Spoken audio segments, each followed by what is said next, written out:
সম্মানিত দর্শক মণ্ডলী, আসসালামু আলাইকুম। আপনারা জানেন বিডি জনমত প্রতিদিন জাতীয় দৈনিকগুলোর প্রধান প্রধান শিরোনাম নিয়ে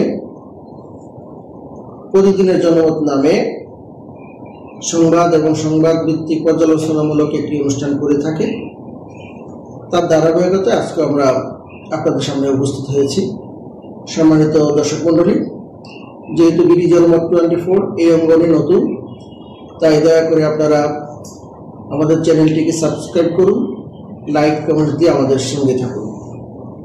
সম্মানিত দর্শক মণ্ডলী, আজকে প্রথম যে আমি দৈনিকটি হাতে নেব সেটি হচ্ছে দৈনিক ইনকিলাব। ইনকিলাবের প্রধান শিরোনাম জুলাই সনদ বাস্তবায়ন সহ 4 দাবিতে আন্দোলনের ঘোষণা, ভারতীয় এজেন্ডা নিয়ে মাঠে নামছে মাঠে জামাত, এটা নির্বাচন বানচালের গভীর ষড়যন্ত্র, এ ব্যাপারে সবার সতর্ক থাকতে হবে বলেছেন সালাউদ্দিন আহমেদ। তাদের আরেকটি শিরোনাম ভাঙায় আসন পুনর্বিন্যাসকে কেন্দ্র করে থানা উপজেলা পরিষদে হামলা ভাঙচুর। তারপরে দৈনিকটি আমার হাতে, দৈনিক আমার দেশের প্রধান শিরোনাম খুন সন্ত্রাসের মাফিয়া ডন আসাদুজ্জামান কামাল, বেনজির ও হারুন তার হাতে তৈরি দানব, শেখ হাসিনার ফেসিবাদ ছিল পরিকল্পিত, মাহমুদুর রহমানের জবানবন্দি আন্তর্জাতিক অপরাধ ট্রাইব্যুনালে, জয় বাংলা স্লোগান দিয়ে ভাঙায় নজিরবিহীন তাণ্ডব লুটপাট, দুর্গাপূজার পরে দেশে ফেরার চেষ্টা চালাবে আওয়ামী লীগাররা। তারপরে দৈনিকটি আমার হাতে, দৈনিক যুগান্তরের প্রধান শিরোনাম সারা দেশে ইলিশ মশার ভয়াবহ বিস্তার, ঘরে ঘরে ডেঙ্গু চিকুনগুনিয়া, আতঙ্কিত সাধারণ মানুষ, ভাঙায় আসন পুনর্বিন্যাসের প্রতিবাদ, উপজেলা ও থানায় হামলা ভাঙচুর।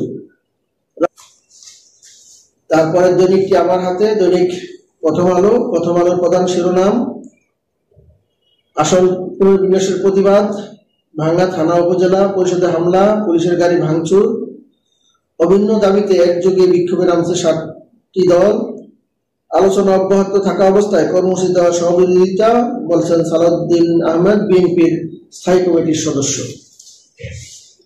তারপর দৈনিকটি হচ্ছে দৈনিক বাংলাদেশ প্রতিদিনের প্রধান শিরোনাম রাজনীতির জটিল সমীকরণ, সিরিজ বৈঠকে মার্কিন প্রতিনিধিরা, সমঝোতার শেষ চেষ্টা, ঐক্য কমিশনের মেয়াদ আরো 1 মাস। তারপরে দৈনিকটি হচ্ছে দৈনিক মানবজমিন যে শিরোনামটি করেছে, একটি দলকে জেতাতে সব মনোযোগ দেওয়া হয়েছে, জাকসু নির্বাচন করে তারা একটি বিশেষ রিপোর্ট প্রকাশ করেছে। তারপরে শিরোনামটি হচ্ছে রণক্ষেত্র ভাঙা, আসন পুনর্বিন্যাসের দাবিতে সড়ক অবরোধ, থানা উপজেলা পরিষদে হামলা, গাড়ি ভাঙচুর, অগ্নিসংযোগ, দাবিতে ছাত্রদল ষড়যন্ত্র ও মবের শিকার। তারপরে দৈনিকটি হচ্ছে দৈনিক নয়াদিগন্তের প্রধান শিরোনাম বিচার বিভাগকে নিপীড়নের হাতিয়ার বানান হাসিনা, ট্রাইব্যুনালে মাহমুদুর রহমানের জবানবন্দি সংকট।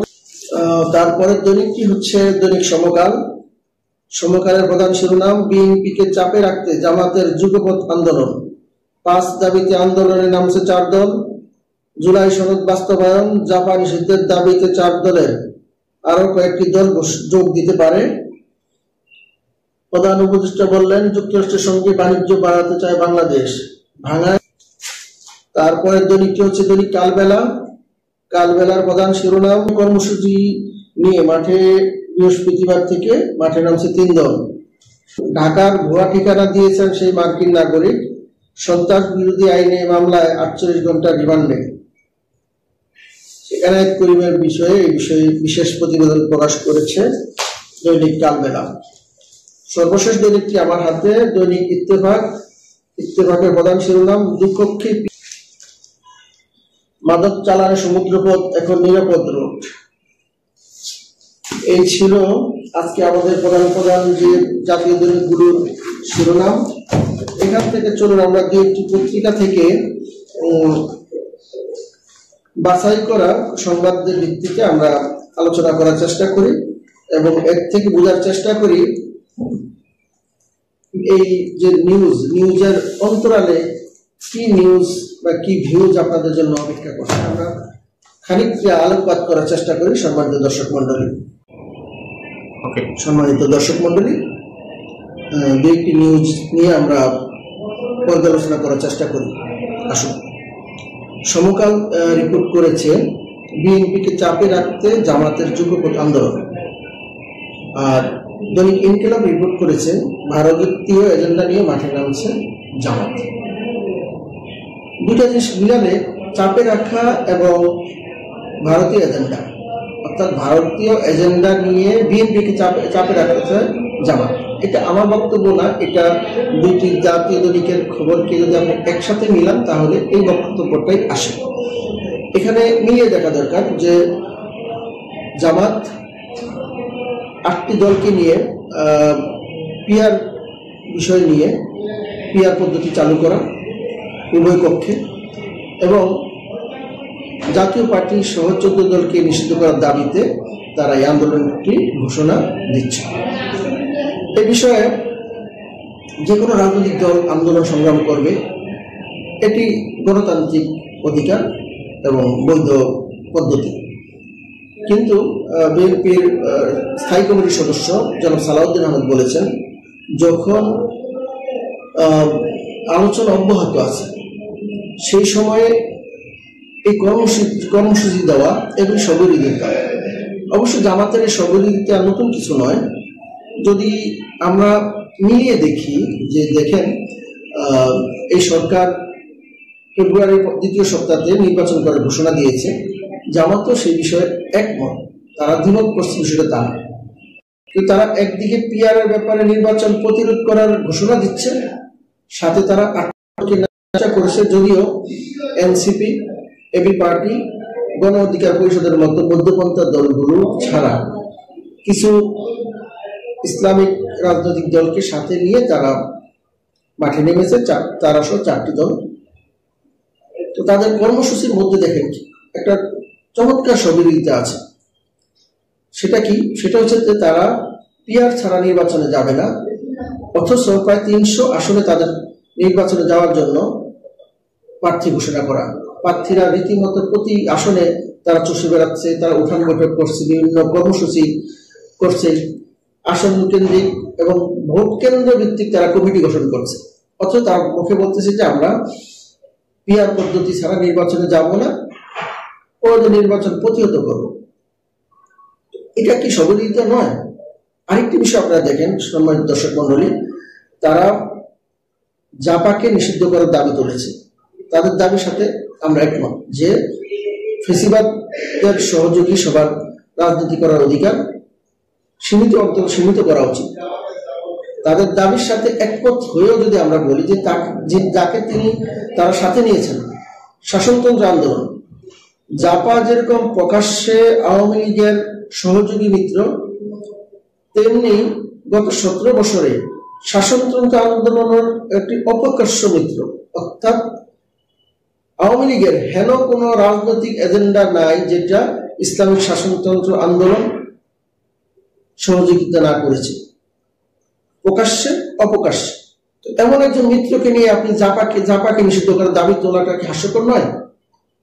ইয়েস, আপনারা বিএনপি, আপনারা আওয়ামী লীগ ফেসিবাদের আক্রমণের শিকার হয়েছে, আপনাদের নৈতিক দায়িত্ব এবং অধিকার রয়েছে আওয়ামী লীগের নির্বাচনকে নিষিদ্ধ চাওয়ার দাবি এবং তার সহযোগী নির্বাচনের নিষিদ্ধের দাবি আপনি চাইতে পারেন। কিন্তু আপনি যাকে সাথে নিয়েছেন সেও তো তাহলে সে বৈধ হয় কিভাবে? একই যাত্রায় একজন অবৈধ আরেকজন বৈধ হয় কিভাবে? এটা কি স্ববিরোধিতা নয়? নিশ্চয়ই এটা স্ববিরোধিতা। এই যে একটি অবস্থা যেখানে ভারত বাংলাদেশে, যেটা দৈনিক ইনকিলাব বলার চেষ্টা করেছে, বাংলাদেশকে অস্থিতিশীল করে এখানে একটা অনির্বাচিত সরকারকে টিকিয়ে রেখে অথবা তারকে আরেকটু লম্বা সময় রাখতে পারলে এখানে একটি অরাজকতা সৃষ্টি করে এখানে একটা তাদের ক্ষমতায় আবার এখানে তারা রাখতে পারবে, এরকম একটা আশঙ্কা আছে। অনেকে বলতেছেন যে এখানে 11 কুশলীরা আবার কিন্তু সক্রিয় হচ্ছে। এই ব্যাপারে কিন্তু সতর্ক হতে হবে। তো এই যে সার্বিক অবস্থা মিলিয়ে যে অবস্থাটা আপনাদের সামনে আপনারা চিন্তা করেন, সিনারিওটা মিলিয়ে দেখেন যে এখানে ভারত যখনই একটি নির্বাচিত সরকার আসবে, আপনি যদি মনে করেন জনগণ আপনাকে ভোট দিবে, ওকে, আপনি নির্বাচনে যান। এখানে একটি নির্বাচিত সরকার আসলে বাংলাদেশের অনেক কিছু বদলে যাবে, যেটা ভারত চায় না। আর ভারতীয় যে চাওয়াটাকে প্রলম্বিত করা, এদেশের নির্বাচন যাতে না হয় এবং নির্বাচনী ব্যবস্থাকে ভণ্ডুল করার জন্য এই পিআর নিয়ে যে অতিরিক্ত বাড়াবাড়ি, এটাও কিন্তু ভারতের চাওয়ারই অংশ। এই ছিল আজকের বিশ্লেষণ। আপনারা সুস্থ থাকুন, ভালো থাকুন এবং বিশেষ করে এডিস মশা থেকে কিভাবে আপনারা রক্ষা পেতে পারেন সেই ব্যাপারে সতর্ক থাকুন।